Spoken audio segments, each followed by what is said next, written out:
네, 뭐라고요? 제가 7년 전에 받았던 대출 5천만 원을 모두 다 없애주신다 굽쇼? 와우, 정말 감사하고 사용합니다. 가 아니라 이런 수박 이런 씨 발라 먹을 놈아. 취직하고 개인으로 창업하시는 분들, 또는 처음부터 사업이나 창업이나 가족 단위의 소규모로 하시는 자영업자분들, 빚 없이 하시는 분들이 아마 10명 중에 대출 같은 거 안 받고 내 돈으로만 하시는 분들이 과연 10명 중에 한두 분 있을까요? 거의 없을 것이라고 봅니다. 저도 예전에 직장인 사리에서 자영업자 지금 7년 차인데 5천만 원 이하의 빚을 못 갚고 있는 뭐 여러 가지 뭐 매출이 안 되거나 내가 돈이 없다거나 장사가 안 돼가지고 5천만 원 이하의 빚을 전액 탕감을 해준다? 원금 이자를 제 날짜에 못 낼까봐 막 전전긍긍하고 열심히 살아가고 갖고 있고, 연체 안 된 것에 대해서 감사하며 하루하루를 성실하게 열심히 살아가고 있는 저 이외의 대부분의 자영업자분들, 이게 뭐지? 이게 진정한 역차별 아닌가요? 성실하게 빚 갚고 원금 이자 갚아 나가는 사람만 정말 말처럼 빙시가 되는, 그 빚만큼은 가장 우선적으로 갚아야 된다. 대부분 그렇게 우리가 살아가고 있는데, 기회를 다시 주기 위해서 빚 못 갚고 있는 사람들의 빚을 조정하는 것이 아니고 탕감을 해준다? 그러니까 이자를 깎아주는 것도 아니고 원금 상환 기간을 늘려주는 것도 아니고, 뭐지? 있었는데 그냥 없어진다? 야, 그것도 능력이죠. 그 무능력 말입니다. 무능력. 저는 말할 수 있죠. 현직 제가 자영업자이기 때문입니다. 근데 왜 슬픈 예감은 왜 이렇게 또 틀린 법이 없다고 얘기하는지, 이 나라가 뒤집힐 만한 이슈입니다. 이게 지금. 근데 또 지나고 나면 또 언제 그랬냐는 듯 조용히 다 잊혀질 거라는 것을 100% 아니 한 1000% 정도 저는 확신이 듭니다. 나라 빚이 늘던 말던, 물가가 상승하던 말던, 양극화를 넘어서 초양극화가 되던 말던, 부동산이 이제 폭등되고 지지난 정부처럼 전세가 월세가 폭등을 하고 나서 그때 가서 못 살겠다, 집값 전세값 빨리 정상화 시켜놔라, 그때쯤 되면 아마 내 슬슬 이 몸에 체감이 와닿을 건지는 모르겠습니다. 그 말도 우리가 못하고 살면 자유민주주의 대한민국이 아니죠.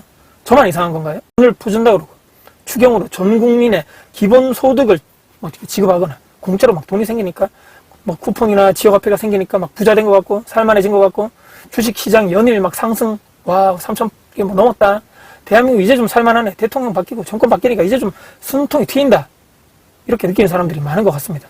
공짜 싫어하는 사람들 없으니까 말이죠. 역사는 근데 반복되고, 역시 대한민국에서 법 잘 지키고, 운전, 특히 우리가 운전할 때 신호 잘 지키는 사람만 바보 된다라고 하는데, 우리는 배워야 됩니다. 대출을, 자영업자, 사업자분들 대출 최대한 받는 거죠. 받고 나서 안 갚는 겁니다. 계속적으로 안 갚고 5년 딱 존버하면 원금을 또 탕감해 줄지 모르지 않습니까? 해본 사람이 근데 왠지 이런 것을 계속하지 않을까. 모럴 해저드라는 도덕적 해인 거죠. 빚 안 갚아도 나라에서 대신 갚아주네? 누가 제대로 열심히 살아서 빚을 갚겠느냐 말입니다. 어디까지 추락할 건지 도저히 지금은 가늠조차 안 되는 상황입니다. 추경, 돈을 찍어내서 지금 가을에 30조를 뿌리면 국가 채무가 1300조를 넘는다라고 합니다.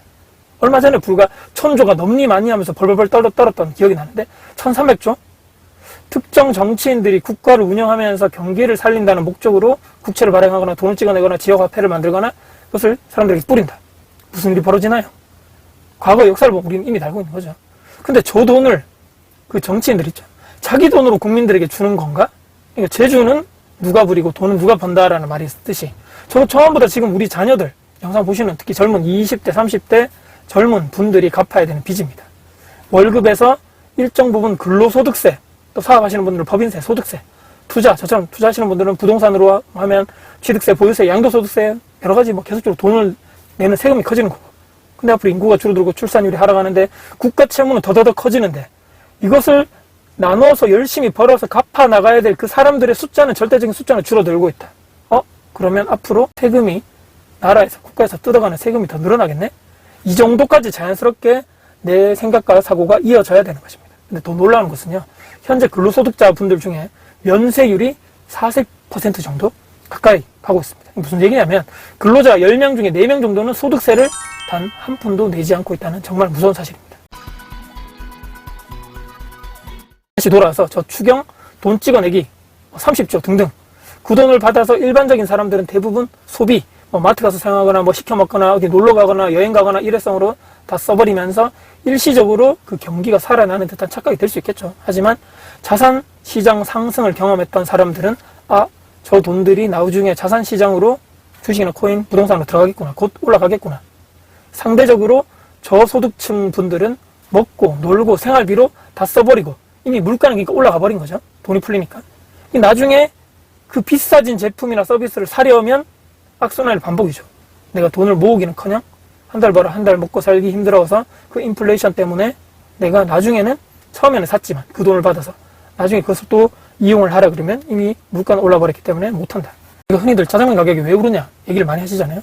인건비, 재료비, 배달비, 전기가스, 임대료 폭탄, 세금, 관리비 다 오르니까 제품 가격이 오를 수밖에 없는 거죠. 또한 현금 대비 자산 가치가 폭발적으로 상승을 하겠구나. 모든 자산이 올라간다는 얘기가 아닙니다. 상대적으로 올라가겠구나. 여기에 임대로 내가 살고 있는 그런 전세나 월세 폭등하게 되면 더더욱 내가 여기 있다가 더 안 좋은 상대적인 하급지로 내려가거나 평수를 줄이거나 더 악조건 이런 주거 환경에서 내가 거주하면서 내가 하층민으로 더 내려갈 확률이 올라간다는 것입니다. 반대로 어느 정도 자본력이나 지식이나 노하우, 경험치가 있는 사람들은 귀신같이 다는 거죠. 돈 되는 자산을 미리 알고 선점하고 딱 길목에서 미리 기다리고 있는 것입니다. 부동산, 전세나 월세로 임대를 줄 때 향후 공급이 없고 금리가 앞으로 내려가는 상황에서 임대를 올 수밖에 없는 구조로 미리 알고 전세를 끼고 매수를 하거나 월세를 이렇게 투자하는 매달 현금 흐름, 월급 위에 또 다른 현금 시스템 소득을 구축하는 사람들, 점점 더 큰 자산을 쌓아가는 사람들이 또 여기 급소수가 있겠구나. 이미 우리 지지난 정부에 일어났던 일입니다. 제가 엄청 막 대단하고 막 똑똑하고 위대한 투자자라서 예측하고 미래를 내다보고 그런 게 아니고 조금만 더 관심을 가지고 들여보면 누구나 다 할 수 있는 기초 지식이나 상식인 거죠. 우리는 지금 무섭고 분노하고 화나고 막 열받고 하겠지만 차분하게 대응책을 생각하고 준비할 때라고 생각합니다. 이번 정부 5년간 국가 중심으로 돈을 살포하겠다는 방향으로 갈 것이죠. 좀 있으면 내년에 지방선거, 내후년에는 총선. 와, 이까지 이해가는 거죠. 대놓고 현금 살포하면서 선거운동 하겠구나.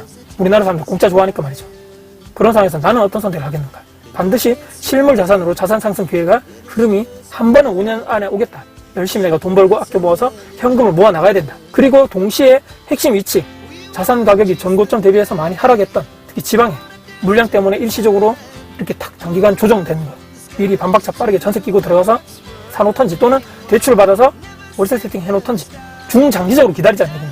요일되시는 분들은 소액으로 주식이나 코인 투자를 조금씩 하시는 것도 좀 좋다고 봅니다. 저는 부동산을 베이스로 투자를 하는 사람이다 보니 이쪽으로만 제가 말씀드려봤고요. 우리들만이라도 이런 충격에 잘 대비해서 잘 먹고 잘 살아야 되지 않겠습니까? 잘 대응하고 준비합시다. 오늘은 제가 7년차 현직 자영업자로서 자영업자 빚 탕감, 추경 30조, 국가 채무가 1300조를 돌파할 예정이다. 인플레이션, 미래 세대가 갚아 나가야 할 빚에 대해서 말씀을 나눠봤습니다. 요즘 참 이게 뉴스에서 나오는 얘기들이 꿈인지 이게 현실인지 이걸 내가 살아 생전에 보다니 매일매일 놀라운 나를 느낍니다.